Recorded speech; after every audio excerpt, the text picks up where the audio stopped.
di akhir tahun 2024 kemarin itu kan nilai investasi masuk Jawa Timur kan tembus di angka 147 triliun lebih. Ya.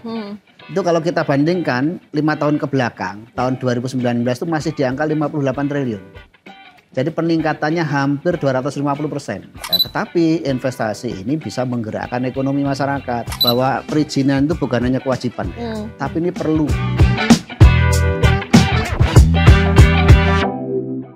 Halo kawan, berjumpa lagi di Podcast Suara Surabaya dan saya Widya Safitri yang bersama Anda. Di episode kali ini pembahasan yang sepertinya sering sekali dibahas di tengah masyarakat, ada kaitannya dengan kondisi ekonomi. Karena nanti yang akan dibahas dalam episode kali ini secara tidak langsung punya dampak juga ke masyarakat. Biasanya kalau kita bicara ekonomi, apa sih yang dikeluhkan di masyarakat? Ekonomi yang sulit mungkin, lapangan pekerjaan yang tidak tersedia banyak, tidak bisa menyerap tenaga kerja. Nah, nanti akan ada kaitannya. Tapi saya punya informasi menarik dulu tentang provinsi kita kalau kita bicara tentang ekonomi. Karena ternyata Provinsi Jawa Timur itu salah satu provinsi yang punya kontribusi besar ke perekonomian nasional. Karena dari data BPS di tahun 2023, Jatim itu sudah menyumbang 14,49% produk domestik regional bruto.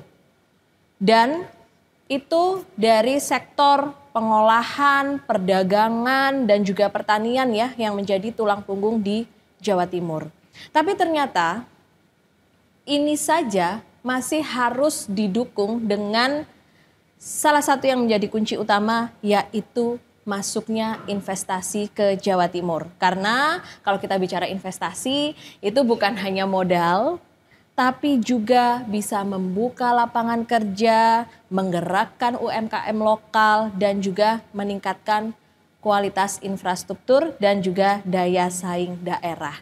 Nah, investasi sebenarnya kalau kita bicara secara nasional ya, ada data juga di Januari sampai dengan Desember 2024 yang dikeluarkan oleh Menteri Investasi, ada kenaikan sekitar 1,5% dibandingkan dengan tahun sebelumnya. Jadi kalau dinilaikan itu setara dengan 147,3 triliun rupiah. Dan sebenarnya ada juga penyerapan tenaga kerja yaitu di 290 ribu lebih tenaga kerja di Indonesia. Tapi kenapa di masyarakat itu masih merasa kurang lapangan kerja mungkin, atau masih merasa ada dinamika ya terkait dengan ekonomi, kesulitan. Nah, ada peran-peran lah kawan, termasuk diantaranya peran strategis dari DPRD Jawa Timur, khususnya Komisi C sebagai mitra pemerintah untuk pengawasan anggaran, lalu juga penguatan regulasi, advokasi terhadap kepentingan daerah dan juga pelaku usaha. Karena itu sekarang saya sudah bersama dengan Pak Hartono, beliau adalah anggota Komisi C DPRD Jatim untuk membahas lebih lanjut tentang mendorong masuknya investasi ke Jawa Timur. Ada peran DPRD dan pemerintah daerah di sana. Assalamualaikum Pak. Waalaikumsalam warahmatullahi wabarakatuh. Halo pendengar, salam kenal. Saya Hartono, anggota Komisi C DPRD Jawa Timur, fraksi Partai Gerindra dari daerah pemilihan Jatim 9, meliputi Ngawi, Magetan, Ponorogo, Pacitan, Trenggalek. Terima kasih Mbak. Jauh ya ini Pak ya. Ini jauh, tetapi saya tinggalnya domisili di Sidoarjo Mbak. Jadi cah Sidoarjo saya kira. Oh, cah Sidoarjo tapi harus keliling ke 5 wilayah tadi ya, Pak. Betul. Lebih jarang di rumah atau gimana Pak? Lebih banyak di daerahnya lebih sekarang. Lebih banyak daerah ya. Rumahnya untuk mampir aja. Rumahnya untuk singgah sebentar. Ya. Pak, kita bicara investasi di Jawa Timur. Ternyata kalau di nasional sendiri investasi itu meningkat ya Pak ya, tadi data dari kementerian. Tapi bagaimana dengan di Jawa Timur termasuk kondisi ekonomi di sini Pak?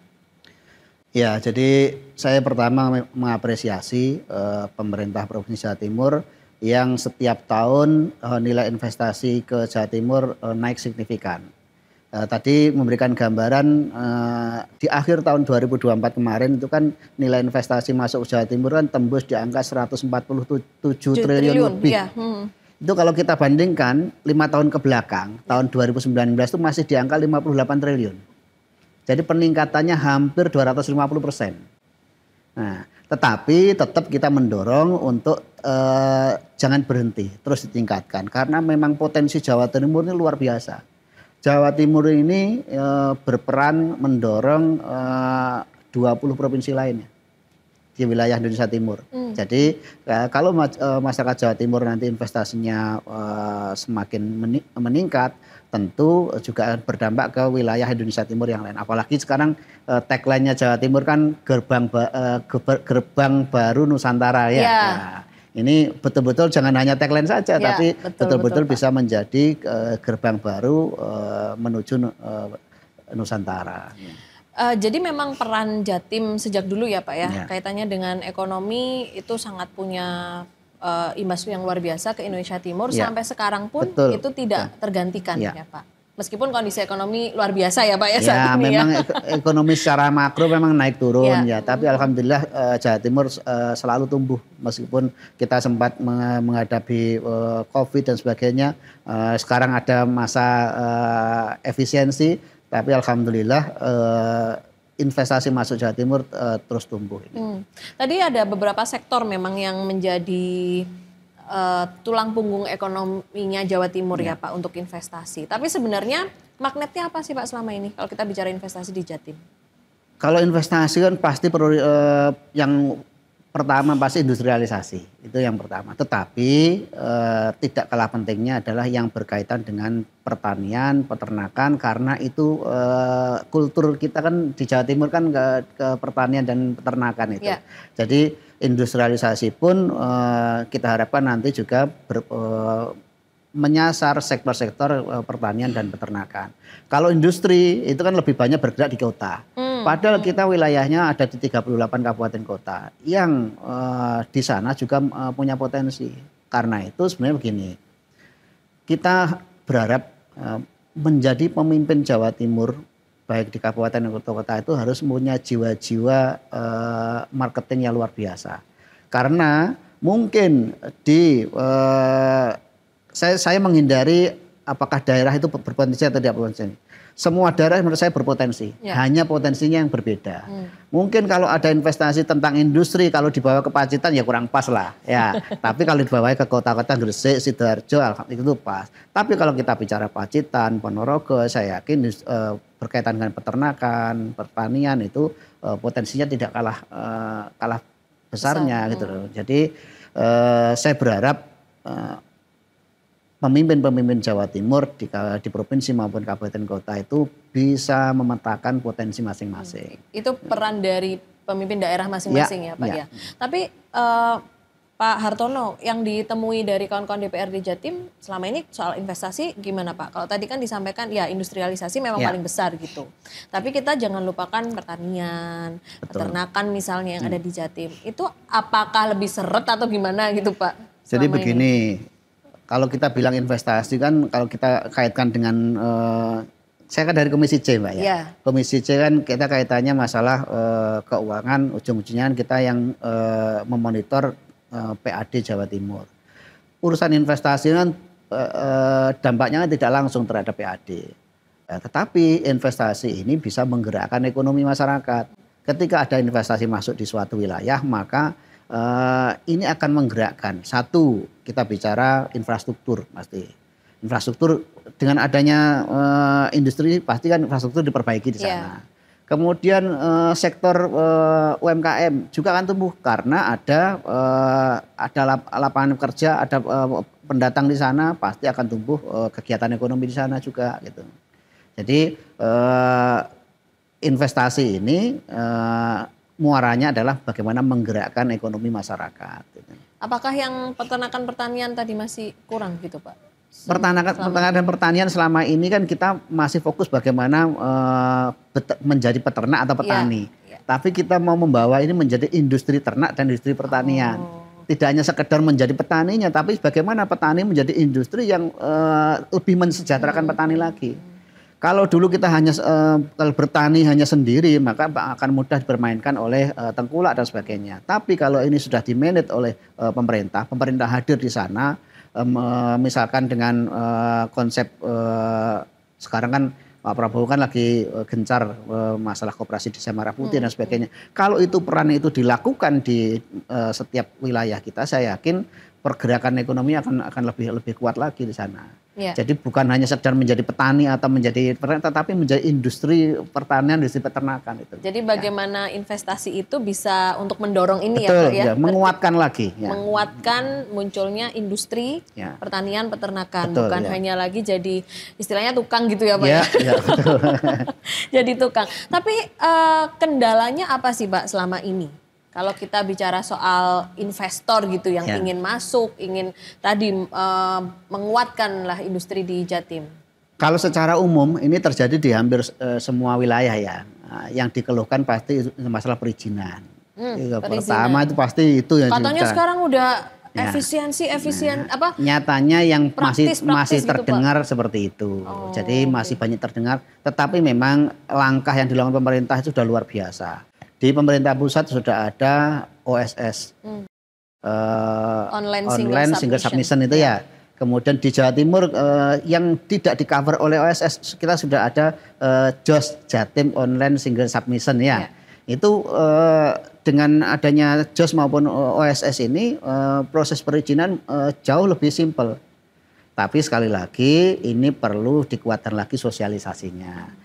Agar masyarakat yang selama ini bayangannya perizinan itu ribet dan ruwet itu bisa ada penjelasan, ada kemudahan di sana. Pemerintah provinsi khususnya sudah memberikan kemudahan yang luar biasa agar masyarakat ini kalau mau berusaha itu tidak ruwet masalah perizinannya gitu. Ya, yang di daerah bagaimana mengadaptasi dengan proses perizinan sekarang yang sekarang kan sudah online ya Pak ya. Mungkin kalau kita bicara kota ya itu sudah adaptasinya akan lebih cepat gitu. Tapi kalau sampai yang ke daerah-daerah Pak? Ya, sekali lagi masyarakat kita kan beragam ya. Kalau masyarakat Surabaya dikasih langsung ada aplikasi JOS misalkan, ini ada OSS ya langsung cepat saja. Tapi dapil saya itu daerah gunung-gunung pertanyaan itu pegang HP itu jarang-jarang Pak. Tapi sinyal aman ya Pak? Tidak semua sinyal aman juga di sana. Karena itu sebenarnya ya kita harus tepat sasaran. Sekarang di masing-masing kabupaten kota sudah ada MPP, Mall Pelayanan Publik itu sudah ada. Ya. Nah sekarang kita sinergikan bagaimana nih pemerintah Provinsi Jawa Timur bersinergi dengan pemerintah kabupaten kota ini melakukan sosialisasi dan pendampingan kepada masyarakat. Tidak kalah pentingnya juga ini mengikut sertakan masyarakat. Ada kelompok pengajian, ada organisasi kemudahan. Nah kebetulan saya sendiri kan ini salah satu pimpinan PWGP Ansor Jawa Timur. Oh iya. Ya. Jadi lembaga-lembaga atau kelompok-kelompok organisasi tokoh masyarakat ini bisa dilibatkan untuk ikut mensosialisasikan dan juga melakukan pendampingan terhadap masyarakat kalau ada yang berproses dengan perizinan. Jumlah pegawai ini DPMPTSP yang di Jawa Timur ya, itu perizinan kan dikelola di sana. Itu kan terbatas. Kalau mengandalkan mereka sendiri yang turun pasti kan tidak cukup waktunya. Karena itu penting untuk mereka mengajak peran dari masyarakat juga. Atau kalau mau spesifik lagi buat TOT. Trainer of trainer sehingga nanti di daerah-daerah itu mereka punya perwakilan. Ya, yang nanti akan menularkan ke masyarakat ya Pak. Bahkan sebenarnya kelompok-kelompok ini lembaga-lembaga ini kan banyak yang mau membantu secara cuma-cuma itu ya. Tinggal kita proaktif saja memberikan kesempatan mereka untuk terlibat itu aja. Ini yang perlu didorong lagi berarti ya Pak saat ini ya, karena ya tidak bisa memaksakan harus online semua, kayaknya sistem hybrid itu masih diperlukan. Online itu kan hanya untuk mengunci kebijakan ya, memudahkan.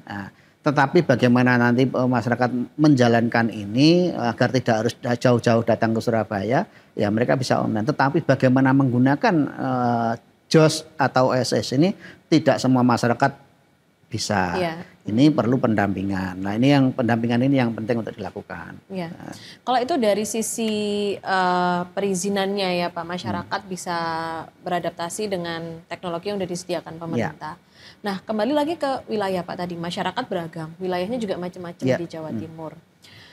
Apakah masih ada gitu Pak, wilayah-wilayah di Jawa Timur yang ternyata dinilai masih kurang menarik untuk investor? tadi di awal saya sudah sampaikan, investasi itu bukan menarik tidak menarik, tergantung investornya jenis apa dulu. Kalau investor dia misalkan mau buat pabrik tentang investasi tentang industri pakan, nah, itu kalau di daerah kan menarik juga karena mendekatkan kepada sumber dayanya. Jadi tiap tempat saya kira punya potensi yang yang berbeda-beda. Tinggal kita menyesuaikan saja investor jenis apa yang mau datang sehingga perlu dibawa kemana. Nah ini kalau di Jawa Timur ini kan yang ada peran pemerintah kan salah satunya industri kan ada Sier, ya, di Pasuruan ada Pier. Nah ini kita di Ngawi ini sebenarnya ada sekarang ini upaya untuk kawasan industri baru. Ini masuk proyek strategis nasional. Tetapi sampai sekarang nyatanya belum maksimal. Belum rilis sekarang. Sudah terdengar di mana-mana tapi belum ada kenyataannya gitu. Nah, itu pengawalan under mana Pak? Pemerintah daerah kah atau pemerintah provinsi? Karena proyek strategis nasional ini dari pusat ya. Jadi ada penyertaan modal dari pusat, provinsi ada, dari daerah juga ada. Ya. Itu makanya perlu sinergi semuanya ini. Iya, sudah ketemu belum Pak? Apa sudah, penyebabnya ini kurang maksimal gitu? Ini salah satu yang mungkin nanti perlu dijelaskan. Ini tidak hanya terjadi masalah di Ngawi ya.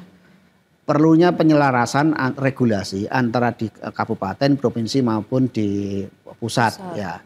Jangan sampai ada regulasi yang tumpang tindih. Itu yang pertama. Yang kedua, semangatnya harus sama. Semangat provinsi, pusat maupun kabupaten harus sama. Jangan hanya sesaat yang penting dapat untung duluan. Karena sekali lagi saya sampaikan di sini, investasi itu sebenarnya manfaatnya tidak langsung terhadap PAD, tetapi dia bisa menggerakkan ekonomi masyarakat. Makanya saya berharap betul ayolah teman-teman khususnya yang ada di kabupaten kota berikan keluasan dan keleluasaan investor untuk masuk. Nah, agar kalau investasi masuk pasti yang dampak nyatanya terjadi lapangan kerja. Masyarakat bisa bekerja di sana, ekonomi di sekitarnya akan bergerak. Yang secara tidak langsung akan mendatangkan pendapatan untuk daerah kan itu. Ya. Komisi C kan pastinya mendorong ini ya Pak. Ya. Apa yang sudah berapa dilakukan gitu Pak? Biar ya iklimnya jadi ikut kondusif gitu. Ya, Komisi C ini kan mitra langsung dari DPMPTSP. Jadi selama ini kita intensif untuk berkoordinasi satu mengenai masalah perizinan.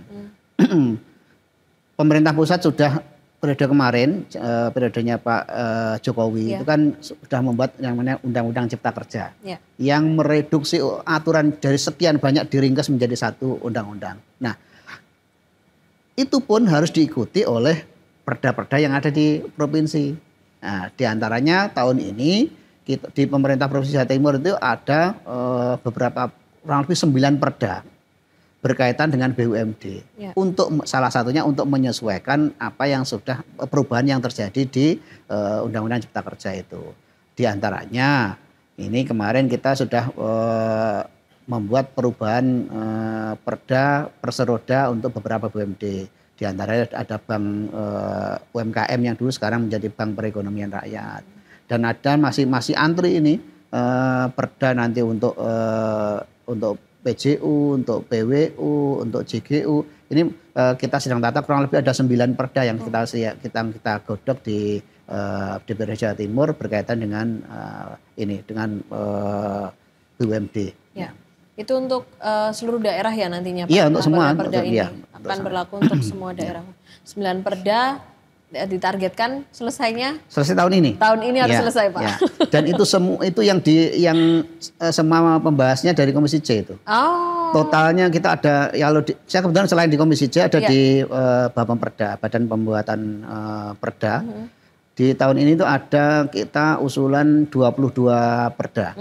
Dan 9 diantaranya yang menggodok Komisi C. Makanya saya itu ada di 2 tempat. Di Komisi C membahas, di Bapemperda juga ikut membahas gitu. Baik, itu dalam perda berarti kan ada strategi-strategi juga ya Pak ya, yang disusun kalau kaitannya dengan investor ya bagaimana bisa menarik investor. Mungkin bisa disampaikan gitu Pak Hartono, apa saja sih program strategis mungkin yang sudah digodok ini sama DPRD dan pemerintah provinsi? Ya sebenarnya perda berkaitan dengan investasi ini sudah ada dulu. Ya. Juga pernah diikuti dengan Pergub. Namun iklim investasi kan terus berkembang. Nah, harapan kita terus dilakukan upaya untuk adaptasi terhadap perubahan ini. Nah kalau memang cukup dengan pergub yang dilakukan perubahan. Tapi kalau memang harus ada perda baru ya tidak masalah, kita perda akan kita siapkan. Intinya bagaimana kita bisa memfasilitasi investasi untuk bisa masuk dengan banyak di Jawa Timur. Karena besarnya investasi masuk Jawa Timur ini yang akan menjadi penggerak ekonomi masyarakat Jawa Timur. Itu yang pertama. Yang kedua, kita bicara investasi ya. Ini kan kita tidak hanya sekedar mendorong agar investasi datang, tetapi kita juga harus bersiap. Jangan sampai nanti begini. Oke, misalkan saya pernah sampaikan juga ke pimpinan di Ngawi waktu karena ada rencana investasi masuk Ngawi ya, saya sampaikan. Ayo Pak, disiapkan betul daerah ini untuk menerima investasi. Di antaranya biasanya yang menjadi isu kan begini. Investasi masuk tetapi yang kerja bukan dari tenaga lokal. Yeah. Nah, jangan sampai kita menjadi penonton di panggung yang kita buat sendiri. Ini penting ya. Karena itu pemerintah provinsi dan juga pemerintah daerah kabupaten kota ini juga harus menyongsong kesiapan menerima investasi masuk. Kalau memang tidak ingin tenaga kerja ini diambil oleh pihak lain atau dari luar, ya siapkan masyarakat di sana punya keterampilan untuk menjadi tenaga kerja di sana. Siap menerima ya. Siap menerima, jangan hanya meminta saja tapi tidak siap untuk menjalankan gitu. Mungkin bisa membangun dengan BLK, kursus dan sebagainya. Ini pemerintah mestinya bisa memfasilitasi itu sehingga ketika ada investasi masuk, mereka bisa dengan mudah masuk ke dalam industri itu. Ya. Bisa ikutlah merasakan dampaknya ekonomi di sana. Ada kendala kah Pak yang disampaikan pimpinan daerah mungkin kaitannya dengan menyiapkan SDM maupun juga daerahnya untuk menerima investasi tadi? Ini kendala umum di mana-mana ada. Ya, kadang begini, masyarakat kalau sudah tahu bahwa akan ada investasi masuk misalkan, kemudian butuh pembebasan tanah, biasanya tiba-tiba harga tanah naik. Ya. Belum lagi kalau nanti mungkin ada kelompok masyarakat tertentu yang oknum ya bilang ya, yang memanfaatkan sehingga terjadi ada pungli dan sebagainya. Nah ini sebenarnya lagi-lagi peran pada pemerintah daerah khususnya untuk memberikan iklim yang kondusif terhadap investasi masuk. Ya. Baik pemberian pemahaman kepada masyarakat maupun kelompok-kelompok masyarakat yang ada di sana. Ini peran pemerintah daerah sangat tinggi di sini. Ya, investor karena bisa jadi akan ya ragu ya Pak ya kalau belum apa-apa udah banyak. Ada cerita ini, ada cerita ada investasi masuk ke suatu wilayah, wilayah sana juga lah wilayahnya. Udah oke, masuk sini. Dengan harganya diinformasikan, kita nyampaikan ada harga tanah sekian, dia bisa masuk dengan nilai sekian. Datanglah ke wilayah itu, nyampe di sana ternyata tiba-tiba harganya dinaikkan berlipat-lipat. Akhirnya ya pergi dia. Nah hal semacam ini mestinya sangat disayangkan, harusnya tidak terjadi. Jadi buatlah sinergi antara pemerintah kabupaten kota dengan provinsi. Kita ikut menghadirkan investor masuk. Tapi kalau kemudian saat datang ini dalam tanda kutip dipalai kan gitu ya. Itu kan mereka pasti akan lari juga. Karena daerah lain pasti juga banyak yang siap menampung mereka. Gitu. Nah karena itu saya berharap betul agar ada iklim yang ramah terhadap investasi ini. Ya, jadi kalau dari yang Pak Hartono sampaikan sebenarnya sikap ya Pak ya, pemerintah daerah itu harusnya tangan terbukakah dengan investor? Karena kadang ada satu sisi gini Pak, wah ternyata investasi ini tidak tepat dan justru dirasa oleh masyarakat merugikan misalnya kayak gitu. Makanya kan kadang ada beberapa pihak tadi kelompok atau apa yang mengkritisi itu misalnya Pak. Ya, Makanya sejak awal saya menyampaikan daerah harus bersiap diri menjemput investor. Bersiap diri itu artinya satu menyiapkan tadi SDM-nya. Yang kedua regulasinya. Sehingga nanti kalau investasi masuk ya mereka juga nggak boleh seenaknya sendiri. Mereka harus mengikuti regulasi yang ada di sana. Tapi regulasi itu sifatnya mengatur supaya sama-sama nyaman. Ekonomi kan bisa bergerak kalau sisi investor itu juga nanti menghasilkan keuntungan. Sisi yang lain masyarakat di sana juga mendapatkan manfaat kan itu. Nah, jadi win-win solution lah. Tidak bisa kita orang datang kita yang penting investasi yang masuk, kemudian mereka tidak nyaman di sana kan tidak bisa seperti itu juga. Harus win-win solution, disiapkan regulasinya, disiapkan masyarakatnya, termasuk disiapkan UKM pendukung di sekitarnya. Kalau ada industri, ada tenaga kerja, orang baru masuk banyak kan berarti di sana ada mungkin pemilik kos-kosan, kemudian warung-warung, kemudian juga supplier-suppliernya yang mensupport industri itu kan bisa disiapkan semua. Jangan sampai nanti itu bergerak sendiri-sendiri. Kalau sendiri-sendiri pasti manfaatnya akan tidak maksimal nanti. Itu yang penting sudah disiapkan. Nah, peran dari DPRD Jatim untuk memastikan tadi ya Pak ya, berjalan seperti itu, lalu juga ada transparansi, kecepatan perizinan yang tadi juga ingin dituju dengan regulasi itu apa saja Pak selama ini yang sudah dilakukan? Yang pasti kita terlibat dari awal kan ketika penyusunan RPJMD. RPJMD kan antara eksekutif dengan legislatif ya. Nah di dalamnya juga termasuk masalah investasi berkaitan dengan investasi masuk itu juga diatur dalam RPJMD. Nah yang lainnya adalah seperti tadi DPRD sifatnya pengawasan. Contoh tadi di DPMPTSP. DPMPTSP yang saat ini mengelola perizinan itu sudah menyiapkan aplikasi yang namanya JOS. Nah tapi kemarin saya ketemu Ibu Kepala Dinas, saya sampaikan, Bu aplikasi ini tidak hanya sekedar dibuat, tapi ini kan perlu sosialisasi, perlu kemudian peningkatan fitur dan sebagainya. Ini kalau memang serius ini mau menjadi pintu utama perizinan, harusnya ini ada fokus di sana. Wujudnya apa? Wujudnya ada alokasi dana sana.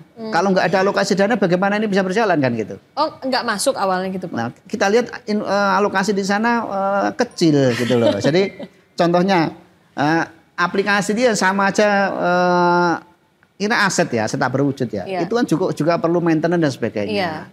Nah, kalau di sana tidak ada itu kan harus ada inovasi terus ini. Ada keluhan masyarakat seperti ini mungkin bisa dipermudah. DPMPTSP dengan kami, ketemu masyarakatnya lebih banyak kami. Mereka kalau komplain bukan ke DPMPTSP, tapi komplainnya ke anggota dewan. Nah, Pak kita seperti ini dipersulit. Nah, kita ini kan sifatnya tidak bisa mengeksekusi langsung. Tapi kita yang mendengarkan langsung dari masyarakat, ini kita sampaikan kepada eksekutif. Nah kalau ini tidak segera direspon, pasti nggak akan dipakai lagi. Ya orang enggan ya akhirnya. Kalau kita buka aplikasi kemudian lemot, kemudian ada error atau masih ternyata ada keruwetan, pasti akan ditinggalkan itu. Makanya saya mendorong kemarin saya sampaikan, kalau perlu Bu, sampai buat anggaran yang jelas di sana. Yang penting betul-betul dipakai untuk penguatan itu. Kita dari anggota dewan pasti tidak akan menghalangi itu. Kita akan support. Tetapi sekali lagi betul-betul serius digarap satu aplikasinya, yang kedua juga sosialisasi dan pendampingannya. Kami di dewan ini memfasilitasi. Kita ketika ketemu masyarakat itu ikut membantu. Termasuk ini hari ini kita melakukan podcast dengan salah satu untuk mensosialisasikan kepada masyarakat bahwa pemerintah Jawa Timur sudah membuka perizinan ini semudah mungkin, sesimpel mungkin melalui aplikasi JOS dan juga aplikasi OSS. Nah, yang lain-lain mungkin kalau belum tahu bisa langsung datang ke mall pelayanan publik di kabupaten kota masing-masing. Di sana akan didampingi bagaimana membuat perizinan dengan cepat dan mudah. Dan gratis semua sekarang. Nah, masyarakatnya juga jangan malas belajar ya, Pak ya. Betul, ya. Udah disediakan, tinggal datang ke MPP belajar untuk yang belum paham, ada pendampingan juga ya Pak, gratis disediakan. Kalau masyarakatnya masih nggak mau ya ini masih nggak mau terbuka pada investasi. Yang penting untuk disampaikan masyarakat selain itu adalah bahwa perizinan itu bukan hanya kewajiban ya, tapi ini perlu. Ya. Jadi ini bukan hanya pemerintah yang menginginkan mereka melakukan perizinan, tapi mereka perlu untuk melakukan ini. Karena kalau mereka punya izin yang lengkap, mereka juga akan punya daya saing gitu. Nah, contoh misalkan kalau membuka restoran, kalau ada perizinan halalnya dan kemudian perizinan tentang lingkungan dan sebagainya, pasti akan lebih mendapat kepercayaan dari konsumen. Nah, jadi kesadaran bahwa perizinan itu tidak hanya kewajiban, bahwa itu juga kebutuhan mereka, itu perlu disampaikan kepada masyarakat. Dan ini tidak bisa hanya sekedar diumumkan di media massa, tidak bisa. Ini cara kita mendekati masyarakat itu kan beda. Ya. Kalau orang desa bilang kan desa mawa coro, negara mawa toto ya. Nah, kita kalau di desa itu kita datang ke mereka, kita jelaskan pelan-pelan. Oh, butuhnya apa atau tentang ini bisa seperti ini. Caranya apa? Kalau tidak bisa datang aja ke sana. Ini perlu diarahkan, tidak bisa sekedar ditulis di medsos. Mereka tidak tiap hari pegang medsos ya. Tapi kadang ada masyarakat yang gini, waduh ngurus izin nanti malah direpotin negara. Mindset itu masih ada. Ya, ada mindset kan, itu masih ada ya. Masih ada pemikiran bahwa nanti izin malah dipalain negara. Nah, itu pemikiran-pemikiran yang muncul. Tapi Pak, mungkin ya hal-hal seperti itu muncul kan karena tadi ada efek domino juga. Betul. Karena investasi itu kan tidak langsung dirasakan oleh masyarakat gitu. Ya. Mungkin juga dari yang tadi mau ngurus izin, mau melengkapi lah syarat-syarat juga berpikir, walah wong aku loh ya cek ngerasa gak enak ya di sini gitu loh Pak. Masyarakat itu kan gitu, kok saya masih merasa susah, masih merasa dipersulit dengan regulasi dan sebagainya. Nah, itu bagaimana Pak upayanya agar investasi-investasi yang tadi yang memang dampaknya sebenarnya tidak dirasakan langsung oleh masyarakat, tapi akhirnya masyarakat paling nggak bisa tersentuh gitu Pak, bisa tetap ikut merasakan. Ya, ini peran pemerintah daerah khususnya ini berkaitan dengan sosialisasi. Ya, sekali lagi sosialisasi penting. Niat baik itu kalau tidak tersampaikan dengan baik juga kadang tidak diterima dengan baik kan gitu. Ya, karena itu bagaimana kita bisa mengikut sertakan masyarakat, tokoh organisasi kemasyarakatan ini untuk terlibat langsung menyiapkan sebagai penerima investasi masuk. Ini harus kita siapkan sejak awal. Jangan sampai sekali lagi ketika investasi masuk nanti itu mereka hanya menjadi penonton di panggung sendiri. Itu harus dijelaskan kepada mereka bahwa mereka nanti ketika ada investasi itu akan bisa menggerakkan ekonomi di sekitar sana, itu harus disosialisasikan. Yang terjadi selama ini kalau kita bicara mau ada kawasan industri yang terjadi ada penggusuran. Nah, bahasa semikri itu kan harus diminimalkan. Jadi kemudian kalau nanti ada pabrik di sini kita juga nggak bisa kerja. Nah, hal semacam itu bisa diminimalkan kalau kita sudah juga menyiapkan, artinya kita ada balai latihan kerja di sana. Kalau mereka dilatih, kemudian ada investasi, mereka pasti juga lebih aware lah terhadap investasi masuk itu. Seandainya Pak, masyarakatnya sudah bersiap gitu ya, tapi ternyata fasilitas-fasilitas itu masih belum maksimal atau belum mumpuni gitu. Ini harus kemana Pak masyarakat? Iya, jadi diantaranya salah satu harus disiapkan di pemerintah adalah infrastruktur.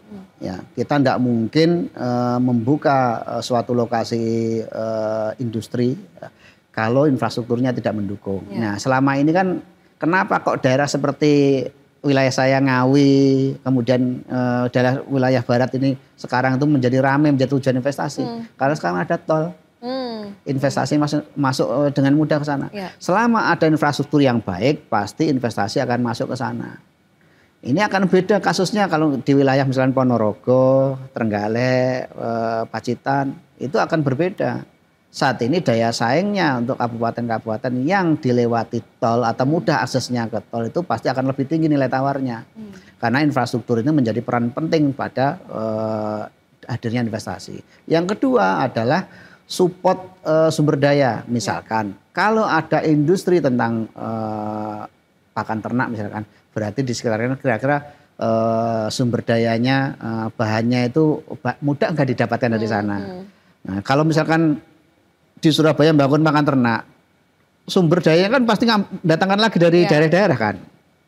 Tapi kalau bisa industrinya yang di daerah itu kan menjadi cost-nya untuk transportasi menjadi lebih ringan. Makanya tadi saya sampaikan di awal, investasi bukan masalah menarik tidak menarik, tinggal apa yang kita jual di sana. Ini masing-masing kan bisa membahasakan sendiri. Kalau kita bicara Pacitan, Magetan, pasti investasi tentang wisata akan lebih menarik di sana. Pertanian lebih menarik di sana. Tapi kalau industri, ya mungkin di wilayah yang dilewati tol ini akan lebih menarik. Karena mendekatkan kepada sumber daya, yang kedua juga mendekatkan kepada kita jalur ekspor, misalkan jalur lautnya, jalur daratnya. Ini akan lebih mendekatkan itu. Berarti mindset ini yang di pemerintah daerah juga harus terus ditanamkan ya Pak? Bukan hanya, daerah ini bikin ini, saya juga ingin, bukan gitu ya Pak berarti? Karena sebenarnya pemerintah provinsi kan tidak punya wilayah. Yang punya wilayah kan kabupaten kota. Yang lebih tahu potensi kita hanya wilayahnya. Ikut mendorong agar investasi itu masuk ke Jawa Timur. Tapi tempatnya kan tetap di kabupaten kota nanti. Misalkan di Ngawi ya nanti yang mengelola wilayah Ngawi. Nah di Nganjuk wilayah Nganjuk dan seterusnya. Kita hanya ikut mendorong. Jangan sampai kita sudah capek-capek menarik investor untuk masuk ke sini. Ketika mereka tertarik nyampe di lokasi ternyata mereka punya aturan yang tidak sinkron dengan kita. Itu yang kita perlu dihindari kan itu. Kalau tadi akhirnya investasi ini bisa berkembang dengan tepat gitu ya Pak. Di daerah yang juga mendukung investasi itu, apa sebenarnya manfaat-manfaat lebih yang nantinya akan dirasakan juga oleh investor saat datang ke Jatim? Ya, Jawa Timur ini kan alhamdulillah iklimnya kan sangat mendukung investasi ya. Di sini masyarakatnya juga terbuka, kemudian tidak ada gejolak yang berarti, itu sangat mendukung iklim investasi. Yang perlu dikuatkan hanya sisi satu masalah bagaimana masalah regulasi tadi, perizinan dipermudah dan dipercepat. Yang kedua dukungan infrastruktur. Nah, infrastruktur yang selama ini masih belum bagus ya segera harus ada peningkatan percepatan pembangunan infrastruktur yang mendukung keberadaan dari investasi masuk tadi. Contoh selama ini yang di Ngawi itu yang menjadi keluhan kalau ada investasi masuk salah satu tidak ada sarana hotel. Padahal pasti dengan adanya industri kan mereka butuh itu kalau ada tamu dan sebagainya. Ya alhamdulillah sekarang sudah tumbuh, mulai tumbuh sekarang hotel-hotel yang lumayan bagus di sana. Nah ini kan saling terkait ini. Nah semacam ini harus disiapkan. Selain tadi sisi masyarakatnya yang juga paling vital untuk disiapkan bagaimana mereka ramah terhadap investasi masuk. Ya, jadi kalau investor masuk ke Jatim dapat paket komplit ya Pak ya? Dimanapun lokasinya. Infrastruktur SDM-nya fasilitas-fasilitas lain mendukung.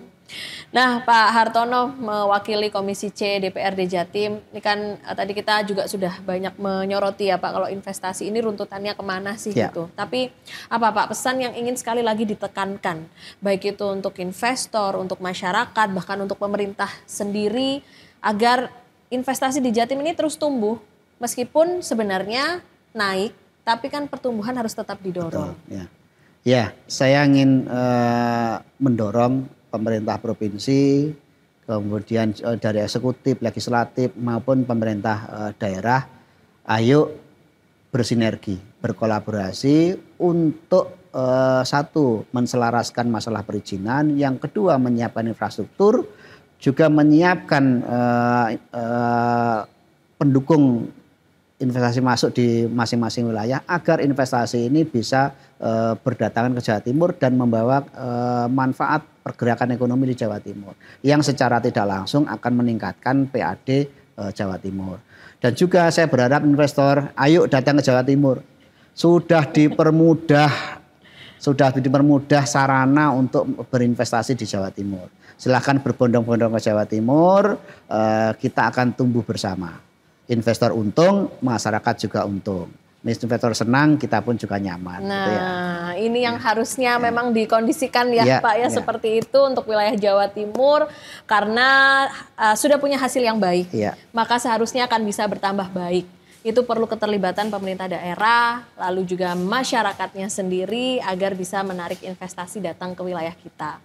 Kawan, setiap peluang investasi yang masuk ke Jawa Timur itu bukan hanya soal angka ataupun grafik ekonomi, tapi ini tentang masa depan bersama-sama. Tadi Pak Hartono sudah menyampaikan apa saja sih efek dominonya kalau kita bicara investasi yang masuk ke wilayah kita. Karena setiap apa yang ditanamkan, diinvestasikan di wilayah kita, maka itu akan tumbuh manfaatnya untuk masyarakat. Jadi kembali lagi untuk masyarakat. Di mana di masa depan mungkin para pelaku usaha lokal tidak hanya bertahan tapi juga bisa berkembang dan berdaya saing. Lalu anak-anak muda di Jawa Timur juga punya lebih banyak peluang, harapan, alasan untuk tetap membangun daerahnya. Nggak kabur dari Jawa Timur ya Pak ya.